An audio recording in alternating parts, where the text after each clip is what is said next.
দুনিয়ার ক্ষমতা পেতে যে আজকে কোরআনের কথা পর্যন্ত আমরা বলতে ভুলে যাই, ঠিক কিনা? এমন ভাবে আমরা কথা বলি একটাবার স্মরণও আসে না যে আমি কি কথা বলছি, ঠিক না বেঠিক? বেহুশ হয়ে কথা বললে তো হবে না, হুশ রাখতে হবে কথা বলতে গেলে। কিসের সাথে আপনি বেয়াদবি করছেন? আপনি কোন মানুষের সাথে, কোন দলের সাথে কথা বলেন, কোন দলকে গালি দেন, তাতে আমাদের কোনো কষ্ট নাই, কিন্তু আমাদের শরীরে বিন্দু পরিমাণ রক্ত থাকতে আল্লাহকে, আল্লাহর রাসূলকে, কোরআনকে অবমাননা করবে যে বাংলার জমিনে তার কোনো স্থান হবে না, হবে না, হবে না, ঠিক না বেঠিক বলেন?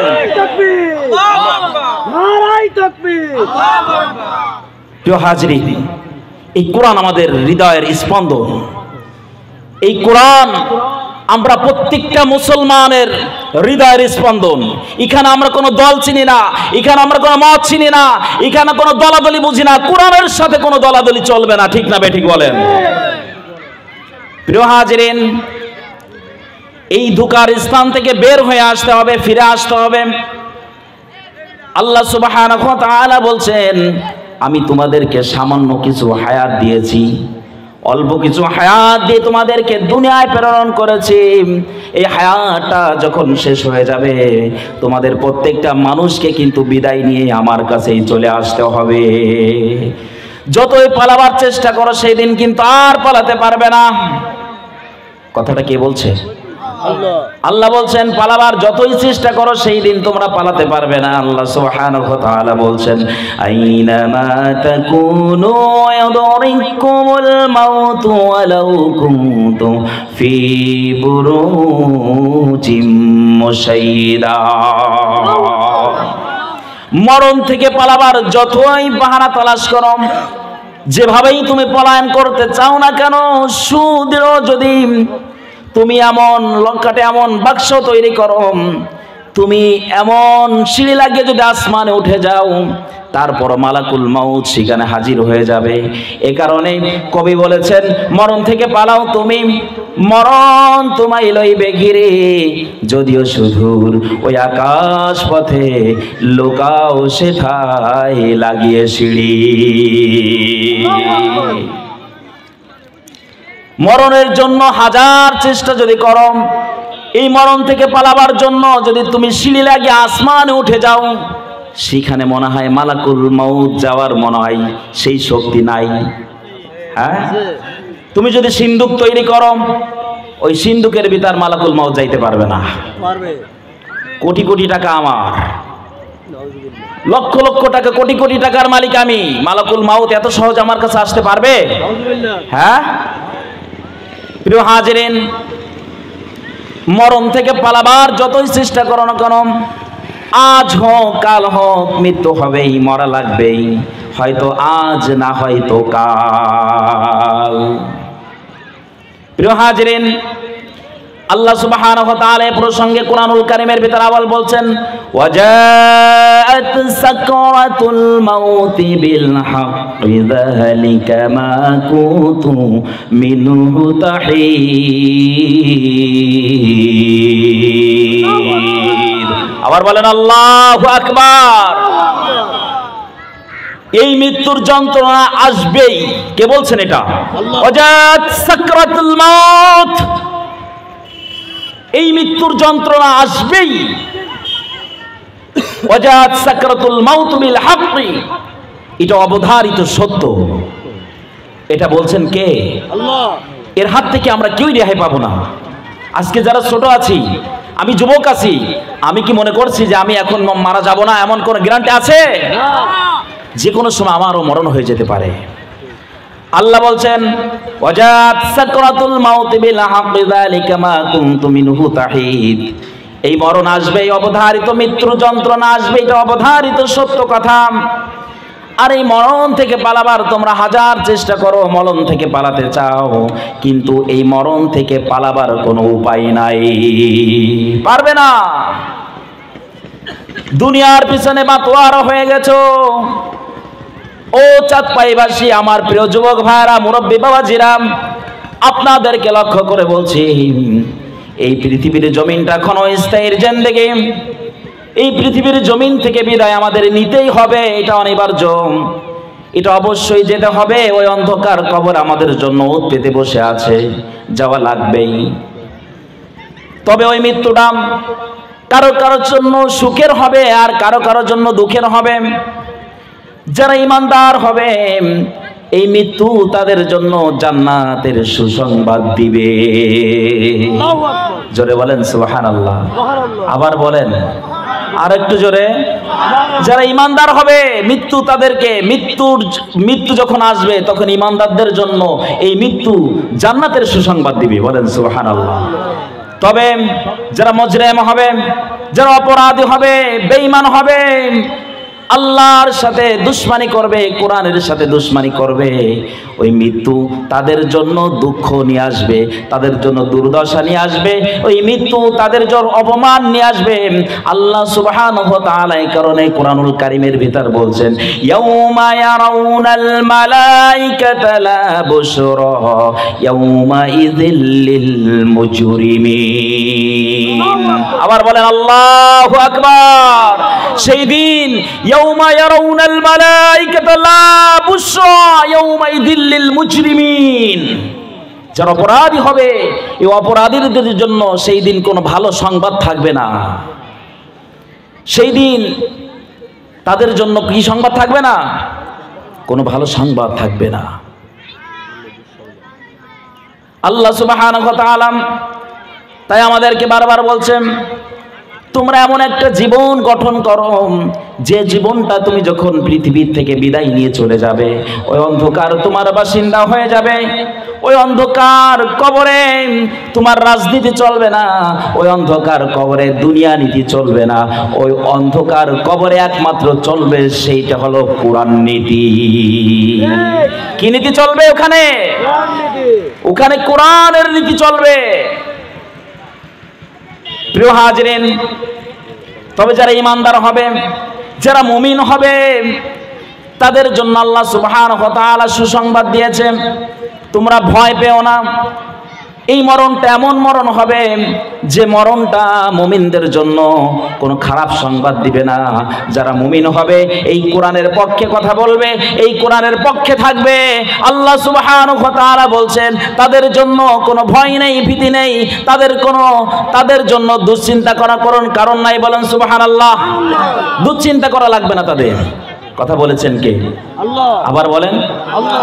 আল্লাহ সুবহানাহু ওয়া তাআলা বলছেন, ইন্নাল্লাযীনা ক্বালু রাব্বুনাল্লাহু সুম্মা ইসতাকামু তাতানাজ্জালু আলাইহিমুল মালাঈকাতু আল্লা তাখাফু ওয়া লা তাহজানু ওয়া আবশিরু বিল জান্নাতিল্লাতী কুনতুম তুআদুন।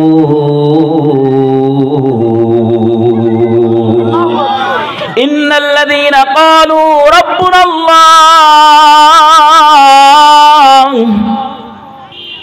নিশ্চয় যারা বলবে আমার রব কে। ইন্নাল্লাযীনা ক্বালু রাব্বুনাল্লাহ, যারা বলবে আমার রব আল্লাহ। যারা বলতে হবে আমার রব কে? আল্লাহ। জোরে বলেন আমাদের রব কে? আল্লাহ। আবার বলেন আমার রব কে? আল্লাহ আমার রব, এই রবই আমার সব। পারেন না? একসাথে বলেন, আল্লাহ আমার রব, এই রবি আমার সব। দমে দমে তনু মনে তারি অনুভব। আল্লাহ আমার রব, এই রবি আমার সব। আল্লাহ সুবহানাহু ওয়া তাআলা বলছেন, ইন্নাল্লাযীনা ক্বালু রাব্বুনাল্লাহ, যারা আমি আল্লাহকে রব হিসেবে মেনে নিবে, ক্বালু রাব্বুনাল্লাহ সুম্মা ইসতাকামু, আর মৃত্যুর আগ পর্যন্ত সেই পথেই অবিচল থাকবে, অটুট থাকবে। যতই নির্যাতন আসুক, জেল জুলুম নির্যাতন নিপীড়ন যাই আসুক না কেন, কিঞ্চিত সময়ের জন্য ওই পথ থেকে বিচলিত হয় না, ওই পথ থেকে সরে আসে না। আল্লাহ সুবহানাহু ওয়া তাআলা তাদের জন্য সুসংবাদ শোনাই দিতেছেন। আল্লাহ সুবহানাহু ওয়া তাআলা বলছেন, লা তাখাফুন ওয়া লা তাহজানু, তাদের কোনো ভয় নাই, তাদের কোনো দুশ্চিন্তা নাই। কে বলছেন এই কথা? আল্লাহ। ওয়াবশিরু বিল জান্নাতিল্লাতী কুনতুম তুআদুন, তাদের জন্য সুসংবাদ, তাদের জন্য সুসংবাদ দেওয়া হবে। সেই দিন বলা হবে তোমাদের আল্লাহ যে জান্নাতের ওয়াদা তোমাদের সাথে করেছিল, আজকে সেই জান্নাতের ওয়াদা কিন্তু সেই জান্নাতের সুসংবাদ তোমাদেরকে শুনিয়ে দেওয়া হচ্ছে। বলেন সুবহানাল্লাহ। তবে দুশ্চিন্তা, আমরা দুশ্চিন্তাগ্রস্ত হব না, আমরা বিপদগ্রস্ত হব না। একটা কাজ করতে পারলে, সেই কাজটা কি? কথা বলেন। রব্বুন আল্লাহ, রব হিসেবে মেনে নিতে হবে কাকে? আল্লাহকে। রব্বুন আল্লাহ সুম্মা ইসতাকামু, আর ইস্তেকামাত থাকতে হবে, অটল অবিচল থাকতে হবে ওই ঈমানের পথে। তাতে জেল, জুলুম, নির্যাতন, নিপীড়ন, জীবনের হুমকি ধুমকি, গুম গুম রোগ যাই আসুক না কেন, সর্ব অবস্থায় অটল থাকতে হবে আমার রব, আমার আল্লাহ। প্রিয় হাজরিন, এই কথাগুলো বলছেন কে? আল্লাহ। কেমন করে ইস্তেকামাত থাকতে হবে? বিশ্বনবীর সাহাবী হযরত আব্দুল্লাহ ইবনে হুযায়ফা রাদিয়াল্লাহু তাআলা আনহু, রোমান সাম্রাজ্যের সাথে মুসলমানদের একটা যুদ্ধ হয়েছিল। ওই যুদ্ধে মুসলমানরা বিজয় লাভ করেছিল। রোমান সাম্রাজ্যের কিছু মুসলমানকে বন্দী করে রেখেছিলেন, তার ভিতর আব্দুল্লাহ ইবনে হুযায়ফা রাদিয়াল্লাহু তাআলা আনহু বিদ্যমান ছিল।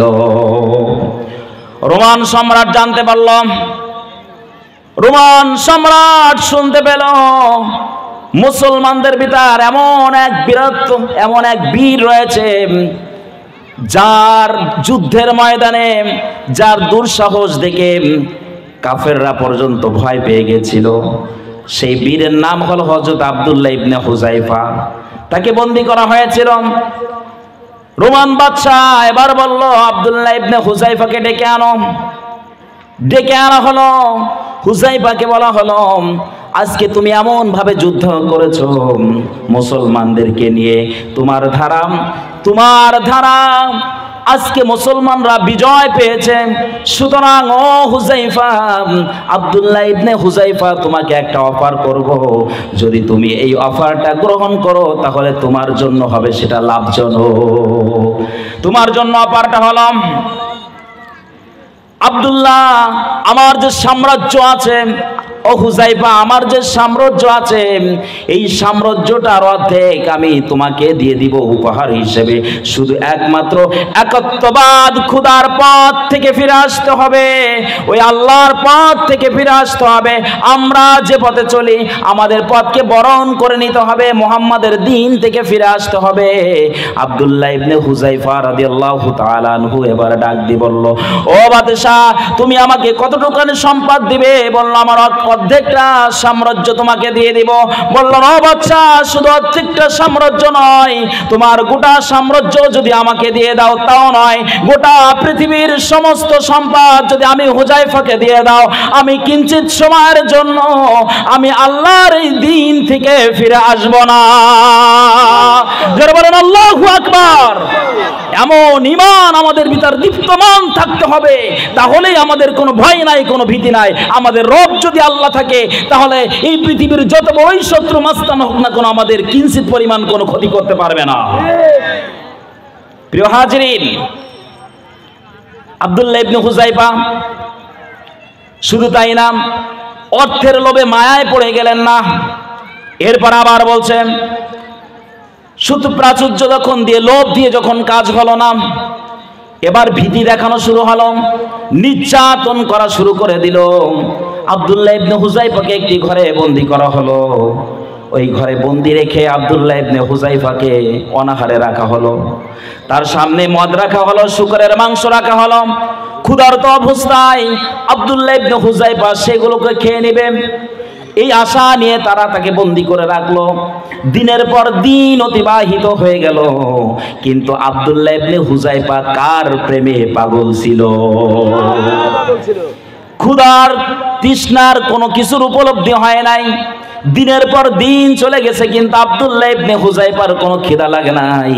আব্দুল্লাহ ইবনে হুযায়ফা যেদিন তাকে রুম থেকে বের করা হলো, দেখলো আমরা যে মদ রেখে আসি তাও পান করে নাই, যে শুকরের মাংস রেখে আসি তাও পান করে নাই। বলেন আল্লাহু আকবার।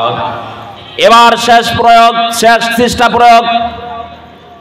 আব্দুল্লাহ ইবনে হুযায়ফা, তুমি যদি কোরআনের পক্ষে কথা বলো, আব্দুল্লাহ ইবনে হুযায়ফার উত্তরসূরিরা যুগে যুগে তারা ফাঁসির কাস্টে ঝুলেছে, তাদের অপরাধ আর কিছু ছিল না, ইস্তেকামাত ছিল, আল্লাহর পথে অবিচল ছিল, আল্লাহর কোরআনের পক্ষে কথা বলেছিল, এই কারণে তাদেরকে ওই পথে বরণ করে নিয়ে লেগেছিল।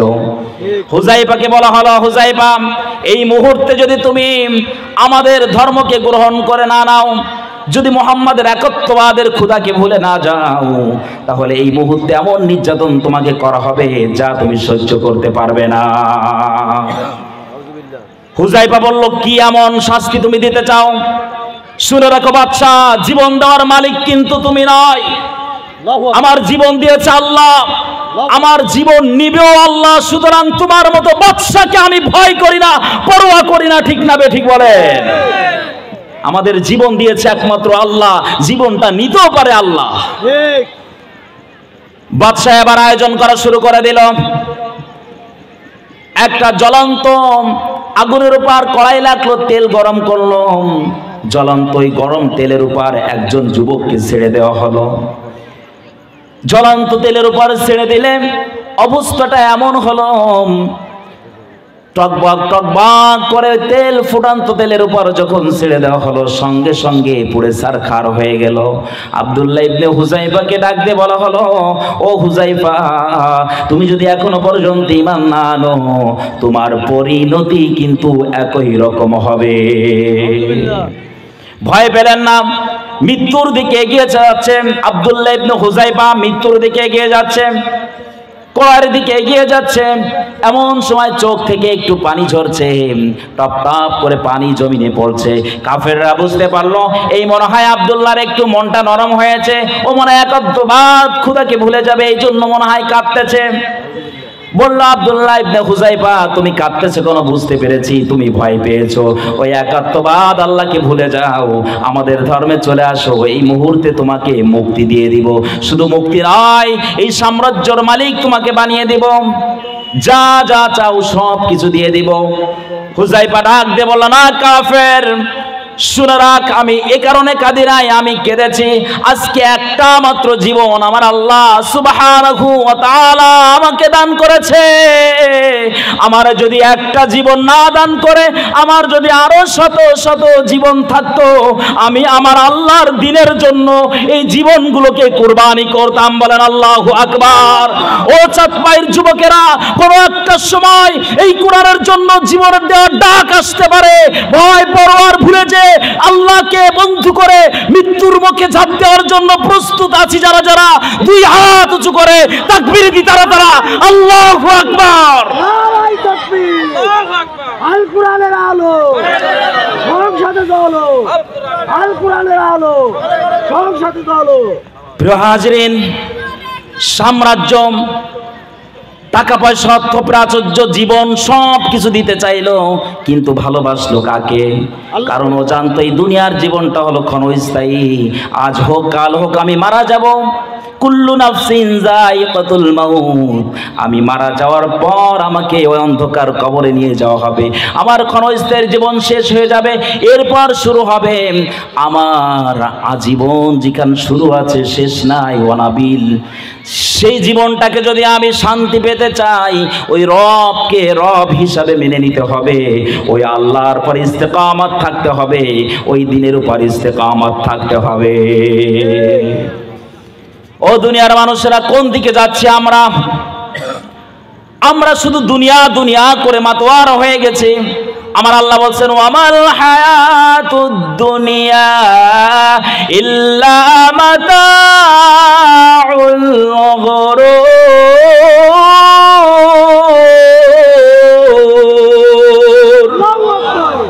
দুনিয়াটা ধোঁকার জায়গা ছাড়া আর কিছুই না। বিশ্বাস করো এই দুনিয়াটা শুধু মিশা মিশি আর কিছুই না, কিছুই তো নাই, কোনো নিয়ামত নাই। এই দুনিয়ায় শুধু আছে অশান্তি, ব্যারাম আর ব্যারাম, আর জান্নাতের ভিতর আছে শুধু আরাম আর আরাম।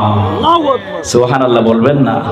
সামান্য কয়টা দিন যদি আপনি একটু ব্যারাম এই পীড়াকে বরণ করে নিতে পারেন, সারাটা জিন্দেগি আপনি আরামে থাকতে পারবেন। এইটা আমরা বুঝি না রে মুসলমান, আমরা বুঝি না, বোঝার চেষ্টাও করি না। প্রিয় হাজরিন, এর পরবর্তী আয়াতে হুযায়ফা রাদিয়াল্লাহু তাআলা আনহু ঈমান বিক্রি করে নাই, ঈমান বিলীন করে দেয় নাই। হুযায়ফাকে বলা হলো, এতগুলো শাস্তি তোমাকে দিতে চাইলাম, তারপরেও তুমি একত্ববাদ খোদা থেকে তুমি ফিরে আসলে না। ও হুযায়ফা, আর একটা অফার তোমাকে করব, এই অফারটা যদি তুমি মেনে নাও তাহলে আমি তোমাকে আজকে এখান থেকে মুক্তি দিয়ে দিব। কি বলম ও সম্রাট, বলম। বলছে, তোমার একটা কথা তোমাকে বলি, এই মুহূর্তে আমার কপালে যদি তুমি একটা চুমু দিতে পারো, আমি তোমার বন্দী, তোমার সাথে যত সাহাবী আছে, যোদ্ধারা আছে, মুসলিমদের সমস্ত মুসলমানদেরকে এখন আমি ছেড়ে দিব। মেনে নিলাম তোমার এই দাবিটা, তোমার কপালে একটা চুমু দিব।